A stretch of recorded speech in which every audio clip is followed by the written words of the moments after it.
I don't want to be too caught up in the moment. And I don't want to take for granted anyone in their job, in their field, who puts in the time and effort as a LeBron James does in his craft. I am a fan of this game of basketball, and to watch this brother in his 15th season not only play at an elite level, but play at an all-time level at this point with the junk that he's playing with in Cleveland right now, as that roster is depleted and lacks the talent and the ability to take anybody one-on-one. I don't want to take for granted what I'm watching. I've had an up and down relationship with LeBron James as a fan throughout my career. I've hated him because he's lighted me up. I've been upset with him because I feel like he could be more aggressive. But one thing that I can never criticize LeBron on is his commitment to greatness as he drills that three. This was one of those moments in LeBron's career. Though it was in a losing effort, he's going to go for 42 points, 12 and 10. He's 33, 34 years old, ladies and gentlemen. He's been to 7 consecutive NBA Finals. Was that 8? Maybe even 8. He's pretty much been a guarantee for the last decade to get to the finals. More than half of his career has been spent in the NBA Finals. The miles on his body. He's added seasons on his body with NBA playoff runs. Literally. Seasons worth of games. In the conversation to be the greatest ever. And we're watching this brother as you see this tough fadeaway through with the shot clock going down over Marcus Smart. Play this game at an elite level. We're most likely watching his last days in the Cleveland Cavalier uniform. And I'll look back at this video 2 months from now and think this was the moment. This is the first time all season where I can definitively say without a shadow of a doubt, I'm watching LeBron James' last days in a Cleveland Cavalier uniform. This is it, ladies and gentlemen. Maybe the last time we see him in that maroon jersey, period, as the Celtics are looking to sweep this team. But boy, has it been a treat. Second quarter, LeBron, after an injury, he comes back into the game. He put up 21 points in the first quarter, ladies and gentlemen. 4 3-pointers. Now we're in the second, fading away. 41-36 Cavs, off to a nice start. He did get injured in the second quarter, suffered a strained neck in this game. I don't believe he was the same guy from an aggression standpoint, but if I got a stinger, it's tough to be that guy. But look at this on-the-money pass to Kevin Love, the king of outlet passes. This time he's on the receiving end of an outlet pass. While we're talking about Kevin Love, he was asked upon to be the number 2 option on this team. There's the injury that I was talking about a few seconds ago. He was asked upon to be the second option on this team this year.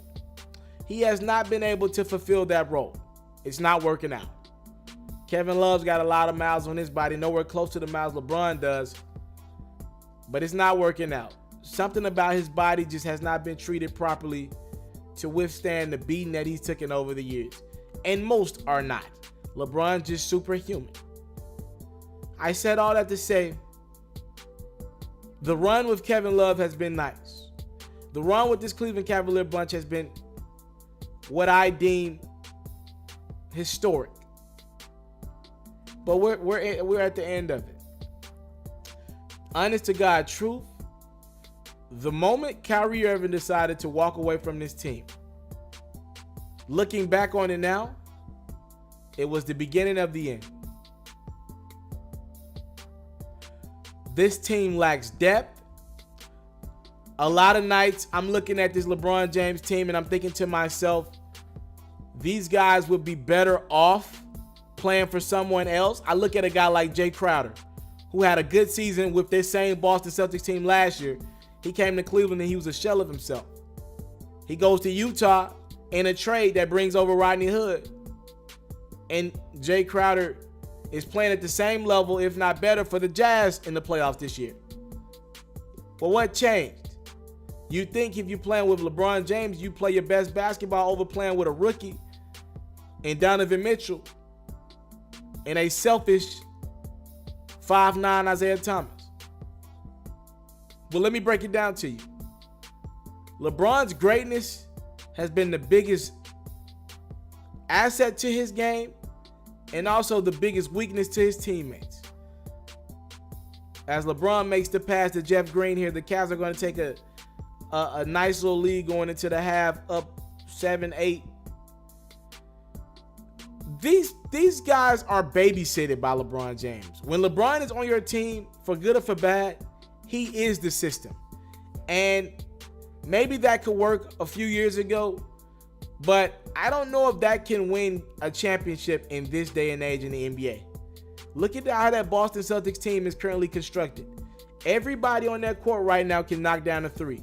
Everybody in their starting lineup can knock down a three. And they're missing their two best three-point shooters. They'll be back next year, Kyrie Irving and Gordon Hayward. The NBA has changed on LeBron. His style of play, being a ball-dominant guy, making plays for others, that is not the formula anymore. You got to have guys that can make it go off the dribble. You got to have a Marcus Morris, Draymond Green type guy on your team. You got to have that now. You got to. That's a bare minimum. A guy who can defend the 2, 3, and the 4, and on the other end still knock down the 3. Kevin Love a little bit too slow. You need one of those 6'7", 6'8" guys, a position that LeBron kind of created to compete at an elite level. The Cavs have no guys that can do that. We thought Jeff Green could be that guy. He's too inconsistent. But I do want to take a second to cherish LeBron's greatness, because this might be his last unbelievable game in a Cleveland Cavaliers uniform. That's why I'm doing this video. We don't know what the history holds. His team is down 2-0. On the verge of getting swept at home by the end of this week. He's been phenomenal.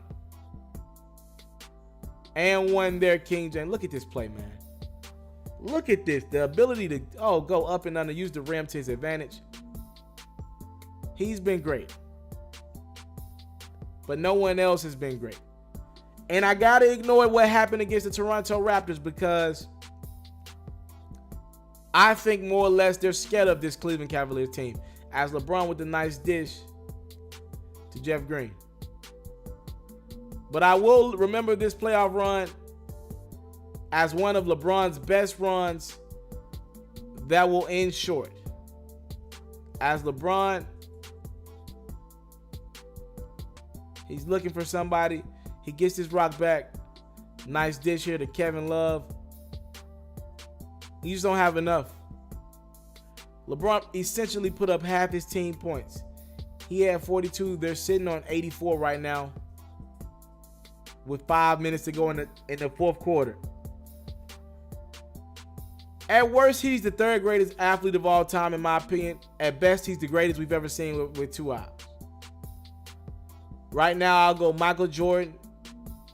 If we're talking about who's the best player I've ever seen with my eyes, I believe that's LeBron James. But I don't have the case to say he has had the best career all time. If we want to put careers up, I'll go Michael Jordan, Kareem Abdul-Jabbar, and I got LeBron at third. But I believe in my heart of hearts LeBron is the best basketball player I've ever seen. I believe that. Can't prove it. I believe that. As we see one more of LeBron's chase down blocks. A legendary part of his game for the first 7-8 years, his first stint in Cleveland. You got to give LeBron a little bit of blame about how this Cleveland Cavalier team got in this position, though. It was him wanting Tristan Thompson. Cavs paid him great money. It was him wanting J.R. Smith. Cavs paid him good money. And you find yourself in a position where LeBron will be leaving this summer to go elsewhere. And we're watching the King in Cleveland for the last time.